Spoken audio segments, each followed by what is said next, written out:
Hello everyone, welcome to the new video from Lawbers. और यार, अगर आप अपनी प्राइवेट लिमिटेड कंपनी स्टार्ट करना चाहते हो या प्राइवेट लिमिटेड कंपनी रजिस्टर करना चाहते हो तो आज की वीडियो के अंदर यार मैं आपको पूरा प्रोसेस बताऊंगा कि आप खुद प्राइवेट लिमिटेड कंपनी कैसे कर सकते हो। थोड़ा लंबा प्रोसीजर है लेकिन बहुत कोई कॉम्प्लिकेटेड नहीं है, सिंपल सा प्रोसीजर है। अगर आप ये सारे स्टेप्स कर सकते हो तो श्योरली आप अपनी एक प्राइवेट लिमिटेड कंपनी स्टार्ट कर सकते हो। तो माय नेम इज अनुभव गुप्ता, लेट्स स्टार्ट।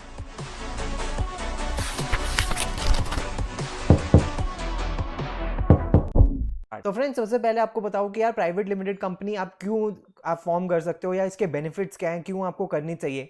सबसे अच्छी बात ये होती है कि आपकी लायबिलिटी इसके अंदर लिमिटेड होती है, तभी इसका नाम प्राइवेट लिमिटेड कंपनी भी होता है। फॉर एग्जांपल, अगर कोई पार्टनरशिप कंपनी होती है या कोई सोल प्रोप्राइटरशिप होती है, ठीक है, तो उसके अंदर जो लायबिलिटी होती है वो अनलिमिटेड होती है। लेकिन जो प्राइवेट लिमिटेड कंपनी होती है उसके अंदर लायबिलिटी आपके सिर्फ मैक्सिमम जितने आप शेयर होल्डर हो उतनी ही आपकी लायबिलिटी रहती है। लोअर रेट ऑफ टैक्सेशन भी रहता है प्राइवेट लिमिटेड कंपनी के अंदर, क्योंकि आप देख सकते हो कि यार कॉर्पोरेट टैक्स अब काफी कम हो गया है इंडिया के अंदर।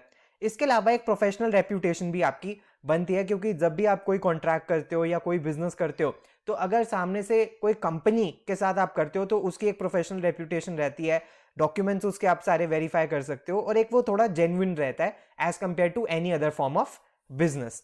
तो अगर सबसे पहली चीज, अगर आपको प्राइवेट लिमिटेड अपनी कंपनी बनानी है और ये प्रोसेस स्टार्ट करना है तो ये प्रोसेस शुरू करने से पहले यार सबसे ज्यादा जरूरी एक चीज है कि यार आप अपना डिजिटल सिग्नेचर सर्टिफिकेट बनवा लो। जो जो डायरेक्टर्स बनना वाले हैं आपकी कंपनी के अंदर, जैसे पार्टनरशिप के अंदर पार्टनर्स होते हैं वैसे ही उसी एक एनोलॉजी के अंदर कंपनी के अंदर डायरेक्टर्स होते हैं, तो मिनिमम 2 डायरेक्टर्स तो आपको बनाने ही पड़ेंगे।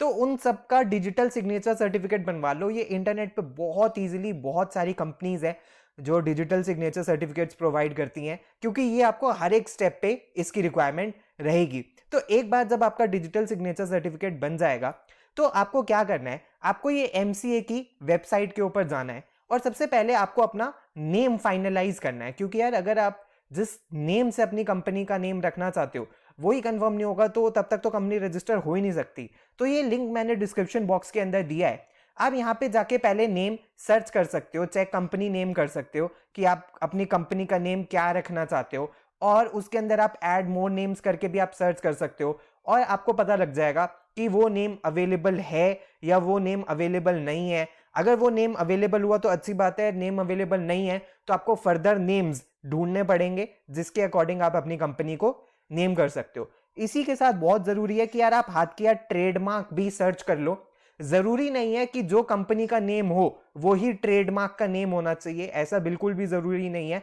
फॉर एग्जाम्पल मैं आपको एक चीज बताता हूं, फॉर एग्जाम्पल कंपनी का नेम है 197 कम्युनिकेशंस लेकिन ट्रेडमार्क है पेटीएम, तो इसीलिए बहुत ज्यादा इंपॉर्टेंट ये नहीं है। लेकिन हाँ, ट्रेडमार्क का प्रोसेस एक लंबा है, इसमें 2-3 साल का भी टाइम लग जाता है, तो इसमें आप अप्लाई करके छोड़ दो ताकि जब भी इसका प्रोसीजर हो वो होता रहे। और उसी के साथ अपना आप डोमेन नेम भी सर्च कर लो ताकि जो आप डोमेन नेम रखना चाहते हो वो अगर अवेलेबल हो तो उसको हाथ के हाथ आप रजिस्टर करवा लो, उसको परचेज करके रख लो ताकि बाद में आपको कोई प्रॉब्लम ना आए। अब एक बार आपने नाम मिल गया आपको, तो उसके बाद आपको नेक्स्ट चीज क्या करनी है, उसके लिए आपको एक यूजर अकाउंट क्रिएट करना है। क्रिएट यूजर अकाउंट के अंदर आपको कैसे करना है, आप यहीं पे जाओगे, ठीक है, एमसीए की वेबसाइट के अंदर जाओगे, इसका लिंक मैंने दिया है आपको नीचे डिस्क्रिप्शन बॉक्स के अंदर, और यहां जाके आपको न्यू यूजर रजिस्ट्रेशन करना है। न्यू यूजर रजिस्ट्रेशन के बाद आपको रजिस्टर्ड यूजर के ऊपर क्लिक करना है और ये सारी आपसे डिटेल्स मांगेगा। बहुत ही एक सिंपल फॉर्म है, इसके अंदर सारी की सारी आपको डिटेल्स डालनी है और आपका एक अकाउंट क्रिएट हो जाएगा। तो फ्रेंड्स, इंपॉर्टेंट ये है कि यार इस प्रोसेस तक भी आप कोशिश करना कि आपका डिजिटल सिग्नेचर सर्टिफिकेट अवेलेबल हो जाए, उसके बाद ही आप ये प्रोसेस करना शुरू करना। उसके बाद हमको क्या करना है, जब हम लॉगिन कर लेंगे, ये अब हम यहां से लॉगिन कर सकते हैं, जब हमने यहाँ पे अपना अकाउंट क्रिएट कर लिया है तो फिर हम यहाँ पे आके लॉगिन कर सकते हैं। और जब हम लॉगिन कर लेंगे तो उसके बाद हम इससे पहले इनकॉर्पोरेशन का प्रोसेस शुरू करें, यानी कि कंपनी स्टार्ट करने के प्रोसेस को इनकॉर्पोरेशन का प्रोसेस कहते हैं। हमें ये कुछ डॉक्यूमेंट्स की रिक्वायरमेंट है, इन सबको अरेंज कर लेना चाहिए साइड बाय साइड ताकि हम ये प्रोसेस कर सके। सबसे पहले friends, draft memorandum of association, यानी कि जो आपकी कंपनी का एमओए रहने वाला है उसकी ड्राफ्टिंग की प्रोसेस आप शुरू कर दो। ड्राफ्ट कैसा हो सकता है मैं अभी आपको आगे दिखाऊंगा। एमओए का क्या मतलब होता है? मेमोरेंडम ऑफ एसोसिएशन ये बताता है कि आप क्या क्या बिजनेस कर सकते हो, कौन कौन सी बिजनेस एक्टिविटीज के आप एंटर हो सकते हो। आपकी रिलेशनशिप वो स्टैब्लिश करता है आउटसाइडर्स के साथ, और उसी के साथ आपको आर्टिकल्स ऑफ एसोसिएशन भी ड्राफ्ट करने पड़ेंगे। वो internal functioning of the company के बारे में बताता है। तो फ्रेंड्स, अगर आप एमओए और एओए खुद कर सकते हो तो ठीक है, वरना इसके लिए आपको किसी प्रोफेशनल की जरूरत रहेगी। कोई सीए, सीएस या एडवोकेट ये आपके बिहाफ पे कर सकता है। अदरवाइज अगर आप खुद कर सकते हो तो मैं ड्राफ्ट अभी आपको आगे दिखाऊंगा और उसको देख के आप भी खुद बना सकते हो। उसके बाद आपको एक प्रूफ ऑफ बिजनेस चाहिए, यानी कि प्लेस ऑफ बिजनेस आप कहां पे करना चाहते हो, लीज एग्रीमेंट आपके पास होना चाहिए। अगर 11 महीने का भी एग्रीमेंट है तो भी वैलिड है, और उसके साथ एक इलेक्ट्रिसिटी बिल भी आपको चाहिए होगा। ठीक है, उसके बाद डिजिटल सिग्नेचर्स आपने बनवाई लिए होंगे, आईडी प्रूफ चाहिए जो भी डायरेक्टर्स बनने वाले हैं उनके, पैन कार्ड चाहिए डायरेक्टर्स जो बनने वाले हैं उनके। फिर आप कितनी शेयर कैपिटल अपनी कंपनी की रखना चाहते हो, मिनिमम जो होती है वो 1 लाख होती है, इससे कम आप नहीं रख सकते, इससे ज्यादा आप कितनी भी बना सकते हो। उसके बाद शेयर कैपिटल कितनी सब्सक्राइब करनी है, वो पूरी 1 लाख भी हो सकती है, वो 1 लाख से कम भी हो सकती है। जनरली सब क्या करते हैं कि जो 1 लाख का होता है इसको 10 रुपए के शेयर के हिसाब से डिवाइड कर देते हैं और टोटल वो 10,000 शेयर बन जाते हैं। उसके बाद स्टैम्प ड्यूटी जो पे करनी है वो ऑलरेडी अपने आप वेबसाइट डिटरमाइन करके आपको बता देती है। और आप एमसीए की वेबसाइट पे अपना आरओसीबी सर्च कर लेना, रजिस्ट्रार ऑफ कंपनीज, क्योंकि यहां पे आपको हो सकता है फ्यूचर में अपने memorandum of association and articles of association को कोरियर करना। तो फ्रेंड्स, अगर मैं आपको दिखाऊं कि यार मेमोरेंडम ऑफ एसोसिएशन का ड्राफ्ट कैसे होता है, तो आप ये देख सकते हो कि यार ये मेमोरेंडम ऑफ एसोसिएशन का एक्ट है कि कंपनीज एक्ट 2013 के अकॉर्डिंग ये कंप्लीट डिटेल्स आपको बताता है कि यार आपकी कंपनी क्या क्या चीज़ें कर सकती है, क्या क्या चीज़ें वो नहीं कर सकती है, उसका स्कोप क्या है, क्या क्या उसका बिजनेस है। तो एमओए कोई बहुत ज़्यादा बड़ा डॉक्यूमेंट नहीं होता, ये छोटा सा डॉक्यूमेंट होता है। तो आप इसको देख सकते हो, इसका लिंक मैंने डिस्क्रिप्शन बॉक्स के अंदर दिया है। एंड फ्रेंड्स, अगर मैं आपको आर्टिकल्स ऑफ एसोसिएशन का बताऊं तो यार ये आपको टेबल एफ के अकॉर्डिंग भरना होता है। टेबल एफ कुछ नहीं होता, वो कंपनी होती है जो लिमिटेड बाय शेयर्स होती है, जिसको हम इनकॉर्पोरेट कर रहे हैं। ये थोड़ा लंबा सा डॉक्यूमेंट होता है, इसका भी लिंक मैंने डिस्क्रिप्शन बॉक्स के अंदर दिया है। ये कंप्लीट डिटेल्स आपकी बताता है कि यार कंपनी के अंदर क्या क्या चीज़ें आप कर सकते हो, क्या क्या उसका स्कोप है, किसके पास कितनी पावर है, कंपनी में सारी चीज़ों की रेगुलेशन कैसे होगी, बाय बैक ऑफ शेयर्स कैसे होगी, जनरल मीटिंग प्रोसीडिंग्स कैसे होगी, एडजर्नमेंट्स कैसे होगी। तो इसके अकॉर्डिंग देख के आप अपना आर्टिकल ऑफ एसोसिएशन भी ड्राफ्ट कर सकते हो। इसके भी लिंक मैंने डिस्क्रिप्शन बॉक्स के अंदर दिया है पढ़े। उसके बाद आपको क्या करना है कि जब आप एमसीए की वेबसाइट के ऊपर आ जाओगे तो यहाँ पे आपको एमसीए सर्विसेज के ऊपर जाना है और ये स्पाइस फॉर्म को आपको भरना शुरू करना है।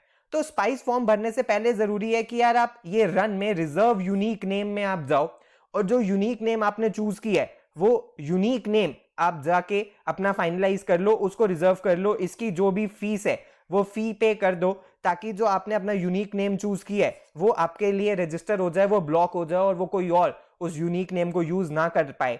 तो जब आप ये स्पाइस फॉर्म भरना शुरू करोगे तो स्पाइस फॉर्म के अंदर आपको ये सारी की सारी चीजें भी आप एडिशनल स्पाइस फॉर्म के अंदर भर सकते हो। स्पाइस फॉर्म बहुत ईजी है, ये आपसे सारी की सारी डिटेल्स मांगेगा कि जो आपको भरनी है, कंपनी का नेम क्या है, कंपनी का प्लेस ऑफ बिजनेस क्या है, डायरेक्टर्स की डिटेल्स क्या है, और ये सारी चीजें आपसे मांगेगा। पहले होता क्या था, जो डायरेक्टर आइडेंटिफिकेशन नंबर है वो अलग से अप्लाई करना पड़ता था, लेकिन अब सारी की सारी चीजें एक ही फॉर्म से हो जाएंगी, स्पाइस फॉर्म के थ्रू ही हो जाएंगी। तो यानी कि डायरेक्टर आइडेंटिफिकेशन नंबर भी आपको इसी के अंदर आप अप्लाई कर सकते हो। यानी कि अगर आपने 2 डायरेक्टर्स, 3 डायरेक्टर्स, जितने भी डायरेक्टर्स हैं उनके आप डायरेक्टर आइडेंटिफिकेशन नंबर इसके अंदर अप्लाई कर सकते हो। इसके अलावा कंपनी का जो पैन नंबर है वो भी आप यहीं से अप्लाई कर सकते हो, यानी कि आपको अलग से पैन का कोई फॉर्म नहीं भरना। उसके लिए आपको कोई चीजों की रिक्वायरमेंट होगी, एरिया कोड की, एओ टाइप की, रेंज कोड की, एओ नंबर की, तो ये आपको एनएसडीएल की वेबसाइट से जाके बहुत इजीली मिल जाएगी। उसके बाद आपको टैन नंबर भी अलग से कोई अप्लाई करने की जरूरत नहीं है, वो भी आप यहीं से भर सकते हो। उसके लिए भी आपको ये सारी डिटेल्स चाहिए होंगी, तो वो भी आपको इंटरनेट से बहुत इजीली मिल जाएंगी। उसके बाद आपको जो जीएसटी नंबर है वो भी अलग से अप्लाई नहीं करना, वो भी आप स्पाइस फॉर्म के थ्रू ही कर सकते हो। कैसे, मैं अभी आपको बताऊंगा। इसमें एक एजाइल प्रो फॉर्म आता है, उसके थ्रू कर सकते हो, लेकिन ये डिटरमाइन करना पड़ेगा कि आपके ऊपर जीएसटी एप्लीकेबल है या नहीं है, और ये आपकी टर्नओवर के ऊपर या नेचर ऑफ एंटरप्राइज के ऊपर भी डिटरमाइन करता है। फॉर एग्जांपल, अगर कोई हेल्थ केयर सर्विसेज है तो उसके ऊपर कोई जीएसटी नहीं लगता, लेकिन और किसी की अगर टर्नओवर कम है तो उस पर भी जीएसटी नहीं लगता। तो ये आपको देखना पड़ेगा कि आप पे जीएसटी एप्लीकेबल है या नहीं है। और इसी के साथ आपको अपना एक बैंक अकाउंट भी चूज करना है जहां पे आप अपना करंट अकाउंट ओपन करोगे, क्योंकि ये कंपनी का सेपरेट करंट अकाउंट आपको ओपन करना पड़ता है। उसके बाद आपको क्या करना है, जब आप अपना स्पाइस फॉर्म भर दोगे तो स्पाइस का आप पार्ट ए भरोगे, पार्ट बी भरोगे। उसके बाद ये जो एजाइल फॉर्म होगा, एजाइल फॉर्म के अंदर आप अपना जीएसटी अप्लाई कर सकते हो अगर आपके ऊपर एप्लीकेबल है। उसके बाद स्पाइस एओए और स्पाइस एमओए, एओए के अंदर आप आर्टिकल्स ऑफ एसोसिएशन के अंदर अपना इसको पूरा भरोगे और जो अपने आर्टिकल्स आपने ड्राफ्ट करे हैं उसको आप अपलोड करोगे। इसके अलावा आपने जो एमओए है आपकी कंपनी का जो आपने ड्राफ्ट किया वो आप भरोगे और उसको अपलोड करोगे। और ये सारा जब प्रोसेस आप कर दोगे तो आपकी इनकॉर्पोरेशन का प्रोसेस कंप्लीट हो जाएगा और इसी के साथ आपकी कंपनी रजिस्टर हो जाएगी। तो फ्रेंड्स, मैं आपको लास्ट स्टेप बता दूं कि यार लास्ट स्टेप क्या है, कि जब आपने ये ई फॉर्म्स भर दिए होंगे तो आपको ये articles of association and memorandum of associations ये अपलोड करने पड़ेंगे। उसके साथ जो भी रिक्विजिट फीस है, रजिस्ट्रेशन फीस है, स्टैम्प ड्यूटी फी है, ये सारी पे करनी पड़ेगी। ये फिजिकल कॉपी आपको मेमोरेंडम और आर्टिकल्स की आरओसी को भेजना पड़ेगा। तो ये आपको फाइंड आउट करना पड़ेगा कि आपकी जुरिस्डिक्शन का आरओसी कौन है, आप कौन सी सिटी से हो, आपका आरओसी कौन है, तो आपको एमसीए की वेबसाइट से पता लग जाएगा। और जब ये सारी प्रोसेस कंप्लीट हो जाएगी और आपकी कोई भी डिस्क्रिपेंसी नहीं होगी तो आपको एक सर्टिफिकेट ऑफ इनकॉर्पोरेशन मिल जाएगा। लेकिन फ्रेंड्स, मैं आपको एक बात बताऊं कि जब आप ये पार्ट बी भी भर रहे होगे तो यहाँ पे आपको किसी प्रोफेशनल का साइन करवाना पड़ेगा डिजिटल सिग्नेचर से ही, जो कि एक सीए भी हो सकता है, एक सीएस भी हो सकता है या एक एडवोकेट भी हो सकता है। तो इसीलिए आपको पूरी की पूरी प्रोसेस वैसे कोई कॉम्प्लिकेटेड नहीं है, लेकिन टाइम एंड अगेन आपको किसी प्रोफेशनल की रिक्वायरमेंट इसके अंदर पड़ेगी। तो इसलिए बेटर ये रहेगा कि आप किसी प्रोफेशनल को आप हायर कर लो जो आपके बिहाफ पे पूरा का पूरा प्रोसेस कर सके। तो फ्रेंड्स, ये सब कुछ था कि आपको अपनी कंपनी कैसे रजिस्टर आप कर सकते हो, ये पूरी की पूरी प्रोसेस थी। आई होप अब आपको ये समझ आ गया है, आपकी कंपनी इनकॉर्पोरेट हो गई है, अब आप अपना बिजनेस शुरू कर सकते हो, आपकी प्राइवेट लिमिटेड कंपनी रजिस्टर हो गई है। So thanks a lot everyone, मैं आपसे नेक्स्ट वीडियो के अंदर मिलूंगा। All the best, God bless you.